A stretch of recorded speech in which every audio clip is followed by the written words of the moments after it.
Hello. Um. So, for this month's big video, I decided that I would run through how I make songs. Basically, how my writing process for them. I thought that it would be fun and fill my need for self indulgence. So, yeah. So, let me go back to my piano. So my songwriting process always starts back here at the piano. Um, this is pretty much where I write all of my songs, and I write them all in just standard concert grand, which is the instrument. Um, Usually when I write songs, I gravitate to three keys: the key of C major, the key of C sharp major, or F major. I've tried to deviate from those so that the songs don't sound too samey, but those are the ones that I'm most comfortable playing, I guess. So the example that I'm using here is the song that I'm working on for my next album. It's called Crazy Y'all Part 2. I like to have all of my work sort of intertwined with something else, or I want it to all feel like it's in the same sort of universe of sorts. So I guess a lot of my work is very self-referential. Like, for an example, on my first album there was this very prevalent riff. It went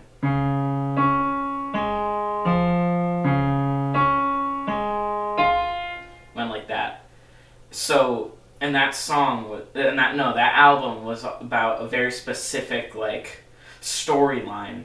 So on this next album, when I'm making a song, and it sort of relates back to that, maybe I'll include that riff in there to like tell you, okay, this is what this is about, right? So for this song in particular, originally the project was going to be called Crazy Y'all Part 2 because I made this song with my friend. It's just a joke song called Crazy Y'all, and we decided to have it be named Part 1. And I thought it would be really funny and also kind of cool if I had this joke song be Part 1 and then this huge, like, really serious album be Part 2. Sort of in the same vein as The Glow Part 2 by the Microphones, except both The Glow and The Glow Part 2 were serious. You'll find that a lot of my ideas for these things come from different artists that I like, because, I mean, all art comes from art that that person likes, I guess. So, I eventually scrapped that, but I still wanted to make a song called Crazy Y'all Part 2, and I still wanted to be this big, bombastic, and really serious thing, because that song sort of was like a joke, but it still touched on some serious subjects, and I wanted to like touch on those serious subjects in a more serious way, I guess, with this song. But anyway, so that's already the self-referential part of it. But for every single album, I kind of want there to be this like central riff that's referenced a bunch of times. That didn't show up too much in Love Tale, unless you listen to the deluxe version, in which that riff shows up twice in the first like full song and the last song in the deluxe version. If you watch my Explaining Love Tale video, you'll realize that I didn't really get to do everything that I wanted to do with Love Tale, and I'm trying to make up for that in this album. I mostly didn't get to do everything that I wanted in Love Tale just because I wanted to make different music. So I was like, okay, I have all this music, I'm gonna put it. Anyway, I'll link down to that video in the description, so that you can watch it if you want to. It is an hour long though, so I'll warn you.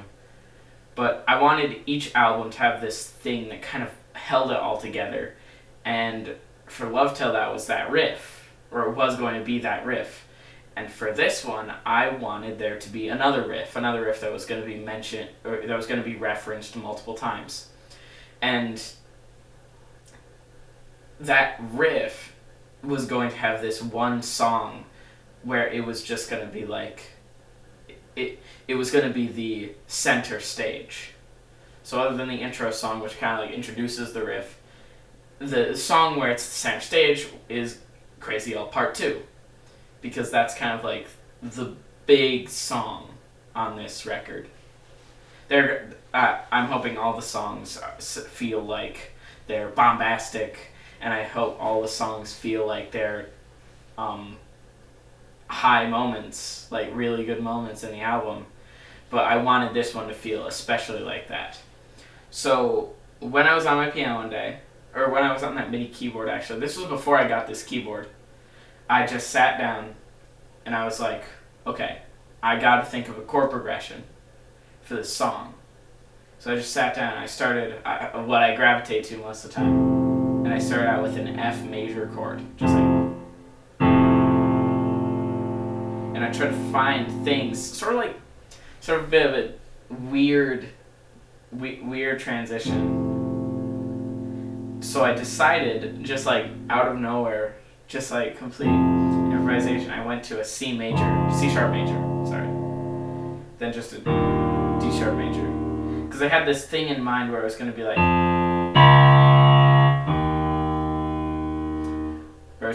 that, so it was going to be like, sorry.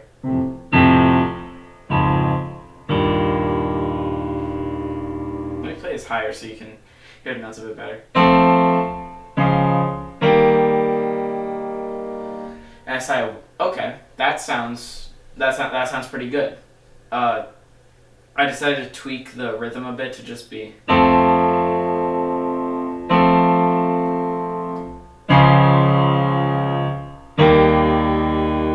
I wanted it to be a bit less jazzy and a bit more theatrical in nature. So I decided to stick to that 4/4 thing.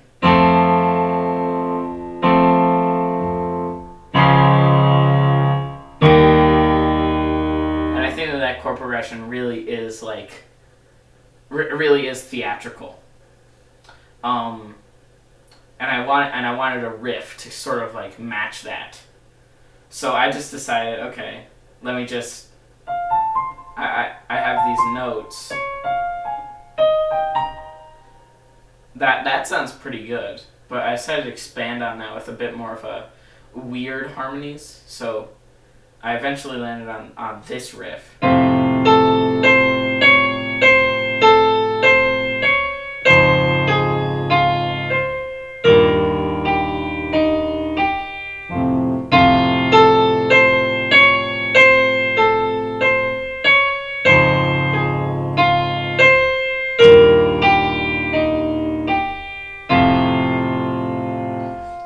And it sounded pretty good. I was like, okay, that sounds really good. It also loops really well, so I just used that. It has that weird, like, sort of like questioning.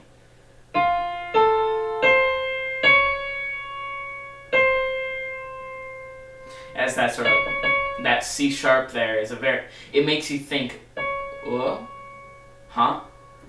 It's like it just like makes you think, oh, this is going in a different direction than I thought. Sort of adds suspense. Just those 5 notes right there are kind of mysterious, and I wanted that part of the riff is what's referenced in other songs. That, like, ooh, that doesn't happen anywhere else in the song. Where's that gonna lead to? So yeah, that's sort of the riff that I wanted to be referenced throughout the entire album. But okay, so I had this chord progression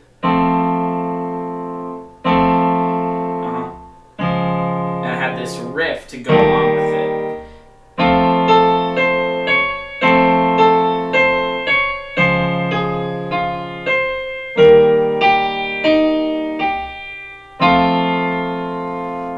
Okay, I have like a good, I have a good like chunk of it down. Once you come up with that like main block of the song, it's pretty easy to think of the rest of it. And what I learned from my brother is that in songwriting, you don't need to have all these different chords. I don't need to go from this to like to an A minor, and then I'm gonna add an F major, and then it's gonna go whoa, and then it's gonna and it doesn't need to go all these places. Sometimes it's just like, if I make it too complicated, then the song is gonna lose itself in that complicatedness. And sometimes you want that, but for a song that's so central on this idea of like this idea of this is where all of these references are leading to, I felt like it was important to kind of stick with that, and it would also make it easier for me. So I had this big part down, okay? Sometimes I would improvise with this, and this is, I'm only now realizing that I might have used a bad example, but I'm gonna roll with it. Bad example as a song, because I haven't actually finished writing this one. But I had this big chunk down, right? I have these chords, and I have this riff, and this riff is gonna, okay. So I've basically been saying the same thing for the past like 2 minutes. I have this big thing down. I had enough so that I could improvise in a couple of demos that I recorded on my phone, and so I just sat on it. And I usually this is what I do a lot of the time. I just sit on these songs that I've written. And it's not just the unimportant ones I sit on. I sit on like any song. I'm sitting on a song called Mississippi, which is completely done, but I haven't made a full electronic instrumental, and I haven't written down any lyrics. Like, I'm just sitting on it, and it's the idea for the song is done, but I'm just sitting on it, and maybe that's because it's because I'm lazy, and I like to procrastinate, and I also like to work on only one song at a time. Like, I can work on as many ideas as my mind can remember at a time. I have 9 song ideas done, 10 song ideas done, and I only have like 3 of them done because I only focus on fully finishing, like fully making an instrumental and writing down lyrics and recording it. I only focus on one song, doing all 3 of those at a time. And also because I'm still in school, right? It's hard to do all of this. It's hard to plan all of this with that in a way. So I really am limited, not on the time that I have left to finish to make songs, but I'm limited in the time I have allotted in like a certain week to work on these songs. I pretty much just have an evening every day and then 2 days of the weekend. And sometimes that's enough to finish an entire song. I can finish an entire song in a week. And sometimes that song requires a lot more time, and it takes me upwards of a month to get an idea to even have an instrumental made. This one in particular, at least when making the instrumental, was kind of in between. I had this idea, fully realized idea in mind, and it still took me like 2 weeks to get to making an instrumental, which is the next step. Once I have the realized idea to the point where I can improvise with it to a full song, and I record demos with my phone. I usually set my phone over there, which is why I'm pointing over there a bunch. Once I have all that, usually I wait, and then the next thing I do is make an instrumental, which is what I'm going to be talking about next. Let me pause the recording. Okay. So here, this stuff is where I make all of my electronic instrumentals. The program that I use is called FL Studio, which is short for Fruity Loops Studio, and I have the cheapest version available. And this is because I don't want to spend $500 on an audio software when I can pretty much use the pre-made synths in here and use all the layering, and then bring that into Audacity and then do any live recording stuff that I need to do at the expense of storage space. So this is where I work, and to people who haven't really worked in FL Studio, it can seem like a lot. I can't really remember what it looks like to a first-time user. But here are all my projects that I've worked on in here. You can see it there. There's a lot of them, but this is the one that we're focusing on, Crazy L Part 2. So I have the idea, right? That's where we left off. I have the idea, recorded demos, waited. When I get to making the instrumental, I forgot to mention that when I'm waiting, it's not usually only because I'm lazy. It's also because I'm looking for stuff. I'm looking for something new. I listen to as much new music as possible, pretty much, because I want to be able to embrace a lot of types of music. And when I get to making these instrumentals, I usually make them only after I find a song that I really like this concept from, so I can try to... I'm not stealing it, okay? Although you could say that I'm stealing it. I find this song that's good inspiration, and then I make an instrumental with that idea. For this song in particular, I decided to... Hold on, let me make you see all of it. With this song in particular, I decided to base it off of this one song by LCD Soundsystem called Dance Yourself Clean. And in that song, there's this one part that I absolutely love, where at the 3-minute mark, it goes from this like quiet, like sort of held back song to just being bombastic with the synths, and it all goes in, and it's just like a bliss once it finally hits. So yeah, I was like, okay, I like that sort of like drastic turn, and I've experimented with drastic turns before, like with You're Taking This Well, But I'm Taking It Better, and I wanted to do that again with sort of my new experience with music. And so I decided, what better track to do that with than the track which is kind of based on that switch in mentality, where instead of wallowing that you've gone crazy, instead you kind of celebrate that. So that switch in mentality, I feel, is greatly represented by this switch in tone in the song.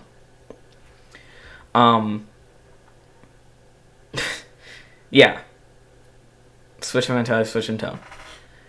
So for the first half of the song is, hold on, let me check, 6 minutes 52 seconds. Let me tell you. Okay, whenever I make songs, I listen to pretty much almost exclusively songs over 4 minutes, over 5 minutes. And it's because if I really like a song, I want that song to last as long as possible. I want to be in the world of that song for as long as possible. So I want it on this. It might just be habit that I make my song super long, because when I'm recording demos, I just jam out to what I'm playing on the piano, and kind of like lose that sense of a tight song structure. And it's also because if people listen to this music and like it, I don't want them to have a 1 minute and 30-second song that they have to play over and over again just to feel fulfilled with being in the world song. I'm looking at you, Joji. Joji's new record is literally 23 minutes or something. I want to be in the world longer than that. I want to be able to experience all that it has to offer in more than 20 minutes. I don't want to have small talk. I want to have a deep conversation with the album. And I want to have a deep conversation with each of the songs. So when I look at your track list and see that 2 of the songs are below 2 minutes, I'm not impressed. I am less than excited. But anyway. So, okay. I have the 2 drastically different sides of the song, but they still have that same musical idea. So, the song starts out with just that riff that I was talking about, right? Can you hear this? Yeah, you can hear it. It's pretty slow in this part because I wanted it to be slower in the first half, faster in the second half.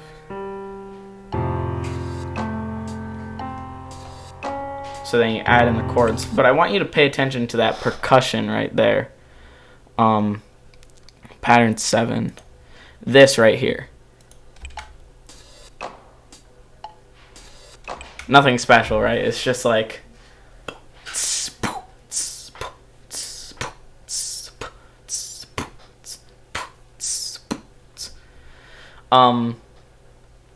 as much as this song is inspired by Dance Yourself Clean, I also realize now that this song very much has an aura of Age of Odds by Sufjan Stevens, and I see that especially with this little loop here.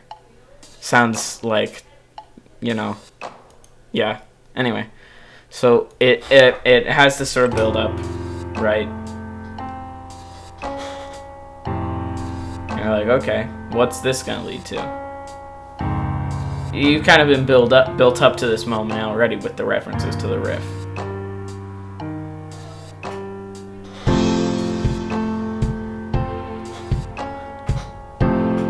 I didn't want this to be too bombastic yet because I want it to hit even harder when it reaches that part that's a lot faster. So this is sort of like a chorus part. This is where I would put the chorus. And when I said earlier that I'm not done writing this song, I pretty much mean that I have not written down any lyrics for it. So I pretty much just have the musical idea here. But I'll probably use a different song as an example for how I write lyrics, just so you don't feel cheated out of it.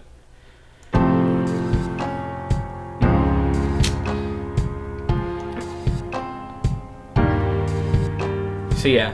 When I'm making these instrumentals, I try to have sort of different instruments than the other songs. Like, with an example for one of the songs, I leaned heavily on choir synths here. And this song, I'm kind of leaning onto those more electronic aspects. But I still want those, like... But for contrast, I want those, like, pianos in there. So yeah. So for the verse, I want it to be kind of like held back, and then the piano comes in there, and also the kick drum. Then you give it some time. One thing that I dislike in songs is when the verses are too short. I know the "don't bore us, get to the chorus" thing, but I am not bored by verses, and I like to. I think the verses really show off an artist's lyrical ability. So I want to hear what this artist has to say with this song, other than what they're belting out during the chorus. So I don't like it when a verse is just like a 15-second thing before you get to the chorus. And I also want longer verses just to get my songs to a longer point, because I still have this weird thing where I want my songs to be longer in order for them to, like, just... I still have this weird thing where I want a long runtime for my album, so, it doesn't hurt. I like long songs, so, and I'm making this music for me, mostly. I'm not really making it for other people. I'm making it for my own enjoyment, so why not do what I like to hear in music with mine? Maybe that will change one day. But yeah, I still want a laid back feeling for the verses.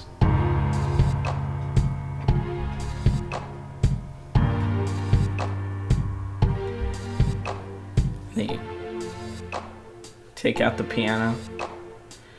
You don't really realize how much noise you lose by taking out a single instrument until you take it out.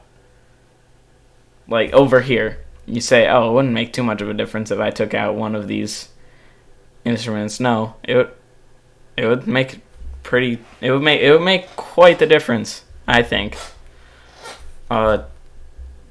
I'm not going to demonstrate that though, because I don't want to hurt this. Then just for this song, I also kind of delved into lower pitched and by lower pitch percussion, and by that I mean, say you have the normal clap, right? Which would be it would be here. For this song, I lowered it an octave. Felt kind of a bit weirder, almost. And I did the same thing for the cymbal. Whoa. So normally it would be up here. But now it's down here. So yeah. Just, it made it sound a bit different, I guess.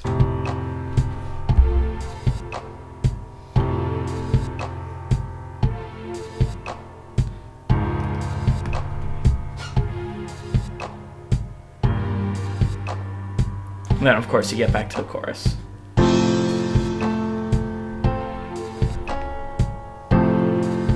With that riff, too. And that doesn't mean that the chorus melody is gonna follow the riff perfectly. But I wanted that riff to be there just to, be this is that song. This is a song I've been referencing. And right now, about this time in the instrument, I was thinking, man, is this song even going to live up to the hype that's been getting in the album? Hold on. So right here. So yeah, is it going to live up to this hype? And when I made the faster part, I was like, okay, yeah, it is. At least to me it is. So here is sort of the transition between the two parts, right? It's isolated again. Then it gains other instruments. So everything's back. And it might be a bit cliche, but yes, I do use reverse cymbal sound effects right before a big climactic part of the song. I don't care if it's cliche, it sounds banger.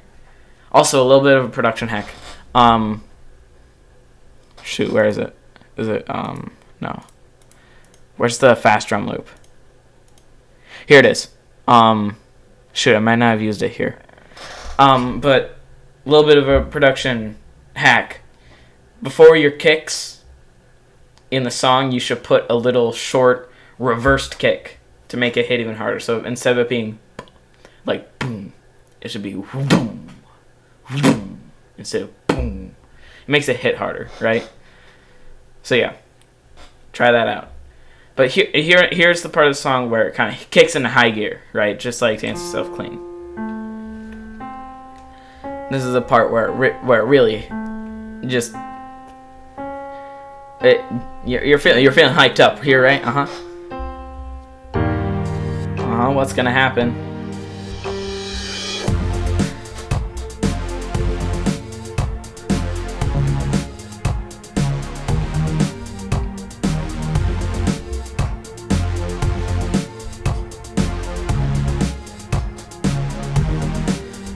Woo! Some may say it took away the song's beauty. I don't care about what those people say. That reverse cymbal. Hold on, let me play again. That reverse cymbal. You can't say that doesn't hit. With it pretty much doubles the tempo, right? And that's a way to get like, oh, okay, we're moving now. Yeah, it's a way to get that feeling in there by doubling the tempo, and that also allows you to keep the tempo the same across an entire song. But yeah, so that doubles the tempo, right? And it has these hard hitting synths, but it still has all of the same instruments except for that one synth, right? So you have this sort of introduction part where I might be going on like a little spiel in the lyrics.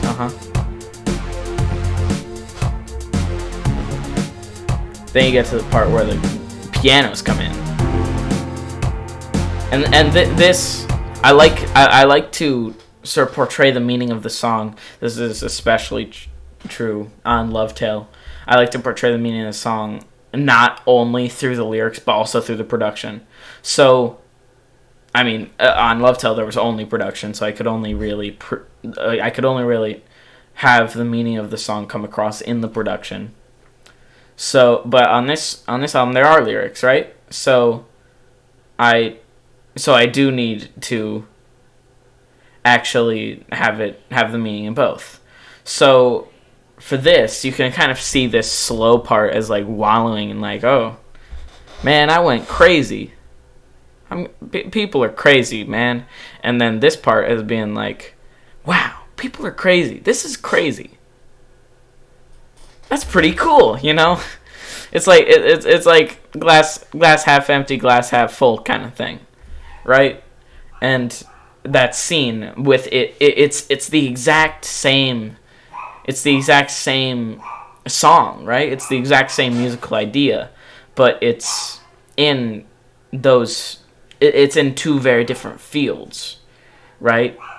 A lot of that's to do with speed, but it also has to do with faster, you know, like more intense drums and more intense instruments being used, right? Like that really hard-hitting synth, right?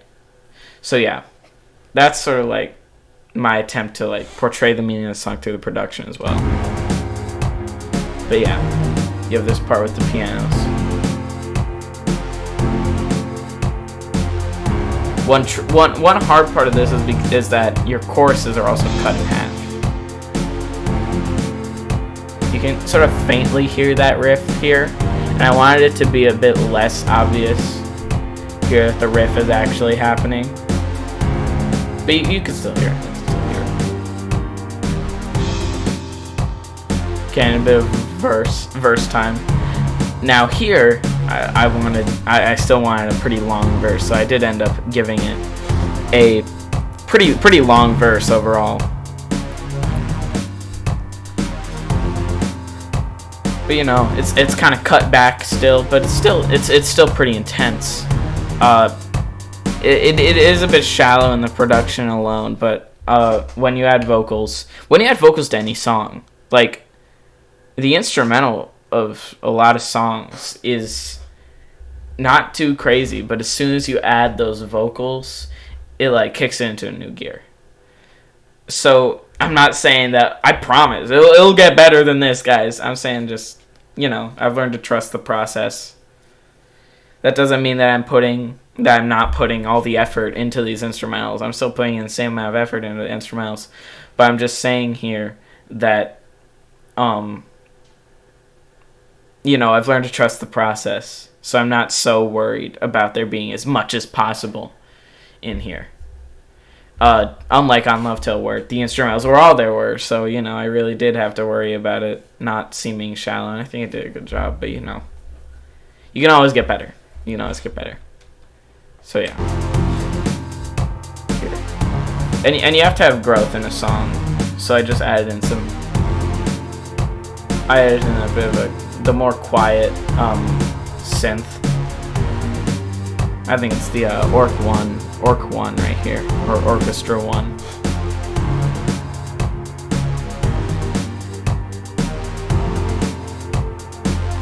Yeah, I'll be going off right about now. I'll be going crazy. See, I go crazy in this song, so the instrumental goes crazy. I'm planning to go crazy, so it's perfect. And then you have sort of this laid back part where you kind of have part from the first one and part from the second one alone.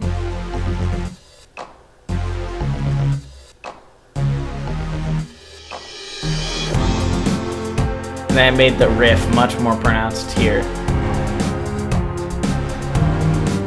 You're just kind of jamming out here, I didn't want this song to be as heavy, As much as it is like a climactic point in the album, I didn't want it to be nearly as heavy of a song. I wanted this one to be a bit more fun.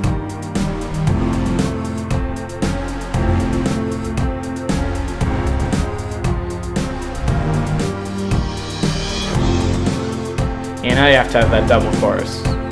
In this case, it's a quadruple chorus in comparison to this one, but in comparison to this one, it's just a double chorus. You want to spend time with the chorus, just like you want to spend time with the verses.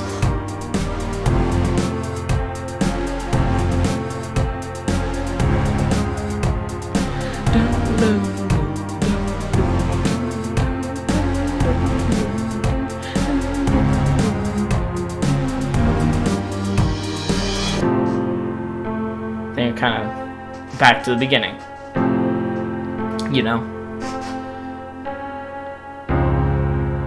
But with a new thing added, that guitar chorus thing, that like, that one. And then here, I added these mangled, sort of like warped violins.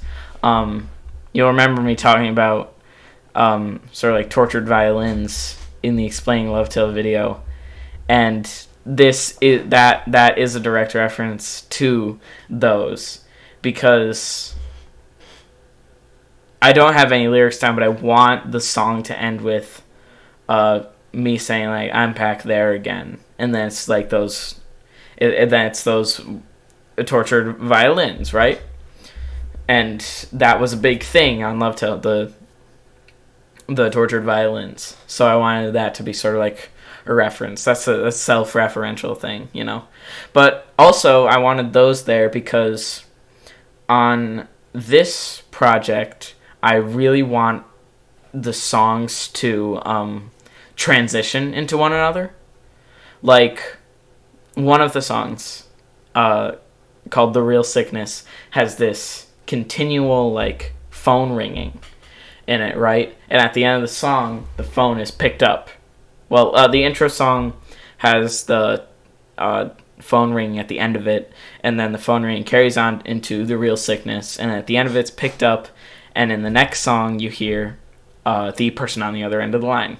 Sort of like that, to make it feel like a story is being told, even when the song's subject matters don't really tell a standard story. So for these ones, for this one, knowing what the track list is going to be, I knew that the next song was going to have violins in it, and in a mixture with pianos. So I decided that to have these tortured violins, and the next song would also have tortured violins, and then those violins would, those tortured violins would go and transition. I guess I got this love for transitions from that one Childish Gambino record, 3:15:20, where a lot of the songs have especially near the beginning, all of the songs have transitions into each other. which I found really cool. I take a lot of cool aspects from other music and try to put in my own. But yeah, so in this part of the songwriting process, it's probably been about 3 to 4 days at this point, right? And I have this instrumental done, okay? It's probably been about, I don't know, over 10 hours spent on the song specifically. And now comes my favorite part, but also one of the more difficult parts, which is writing the lyrics for the song. And for my first album, which is specific with lyrics sort of as the focal point, because this is the first time that I've ever put lyrics into my music, this album, I wanted the lyrics to be good. I'm not so much worried about the vocals being good because I can't really get that to be better in a short time frame, but I wanted the lyrics to be written to the best of my ability, so I tried hard. Let me pause the recording. Okay, so as I said, I don't have the lyrics for Crazy L Part 2 written down yet, so instead I'm going to use the lyrics for a song that's actually already out on my Bandcamp. There's a link down there for that. The song is called Is That Your Poverty? And this is the way that I write my lyrics. I usually start by writing down the chorus, which is what I think of next, and then I write down the verses. Yeah, so I write down the chorus first. Even if the chorus doesn't come first in the song, I write down the chorus first, because as much as I love verses, and as much as I think that they're probably more important than a chorus, or more vital than a chorus is, because you can hear songs without like a specific chorus, but you don't really hear that many songs without specific verses.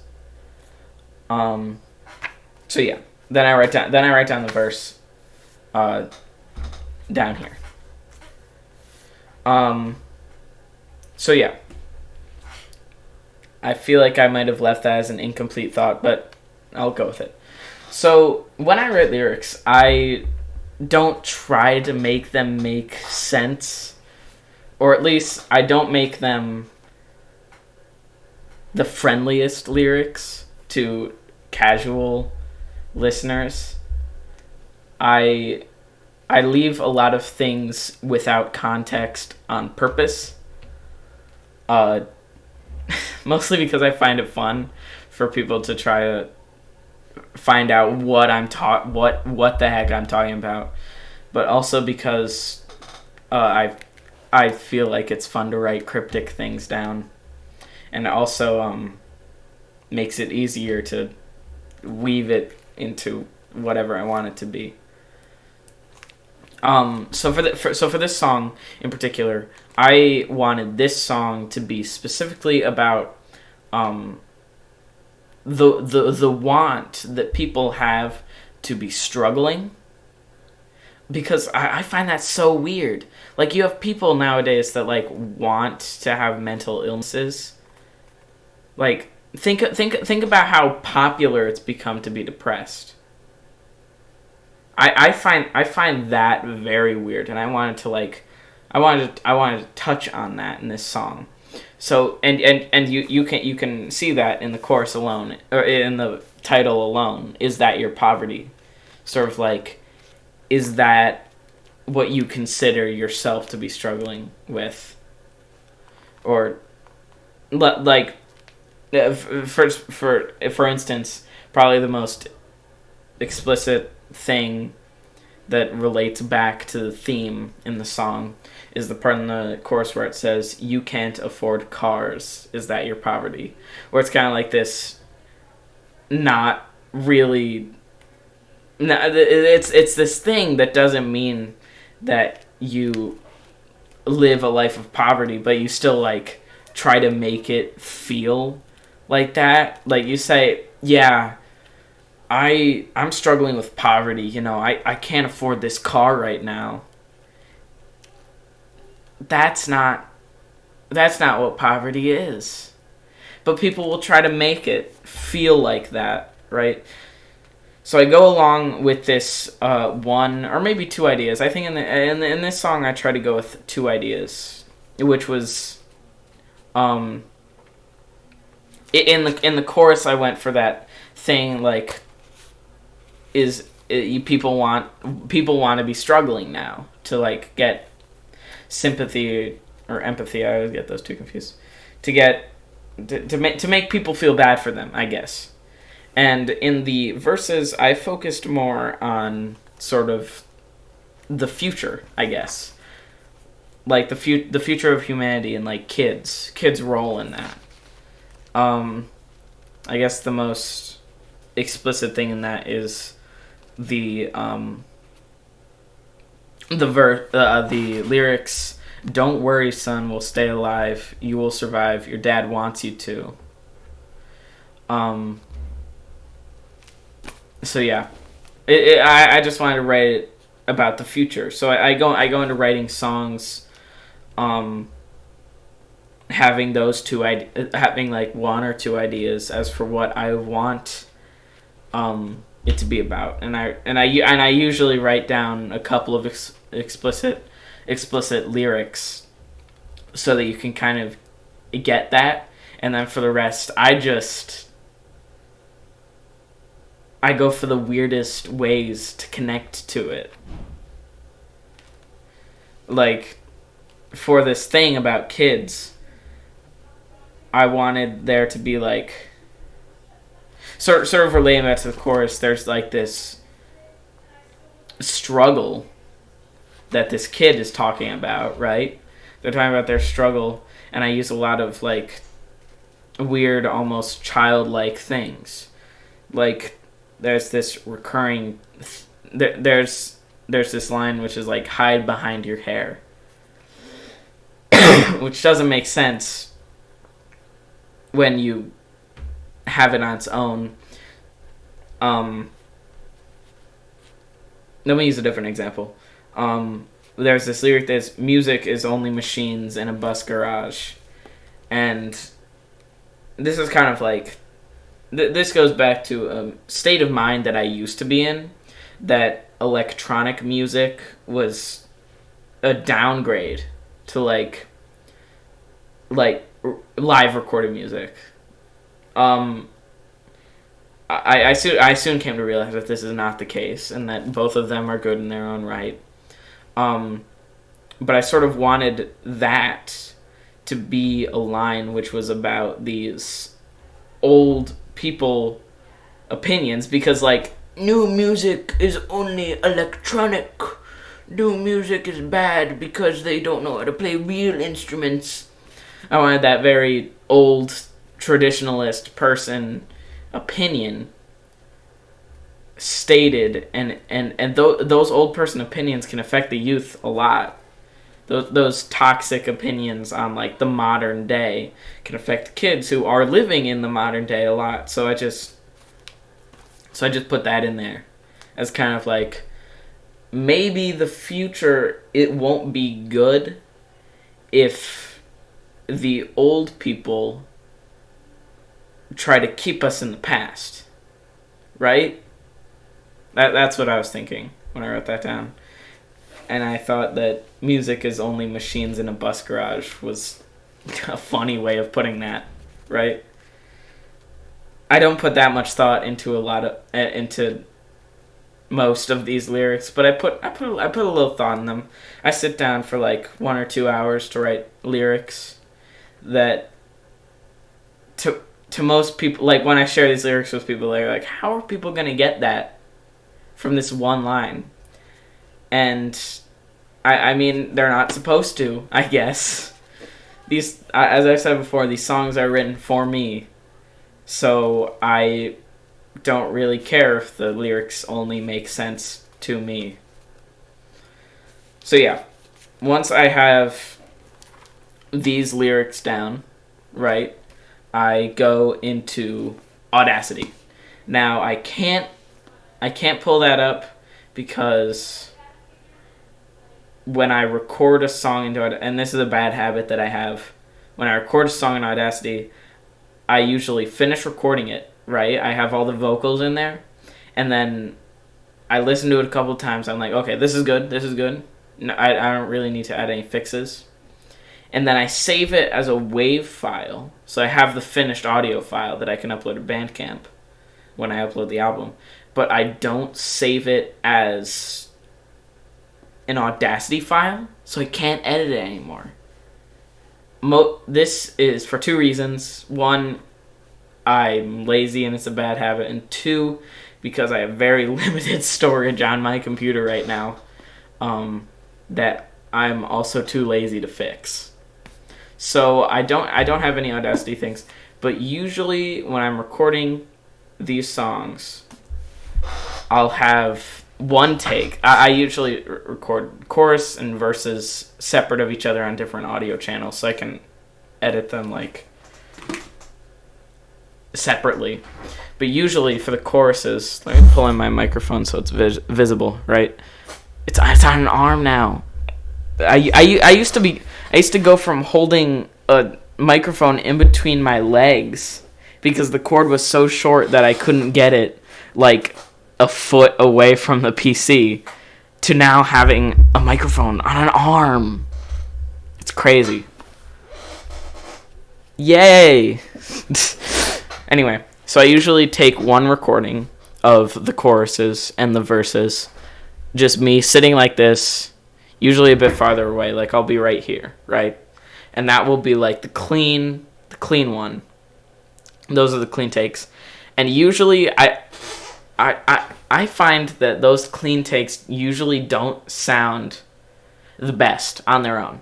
So, in order to combat that, in order to make it feel a bit more rough, because I like that rough aesthetic in contrast with the very clean and very electronic instrumentals, I usually stand really far away for the next take.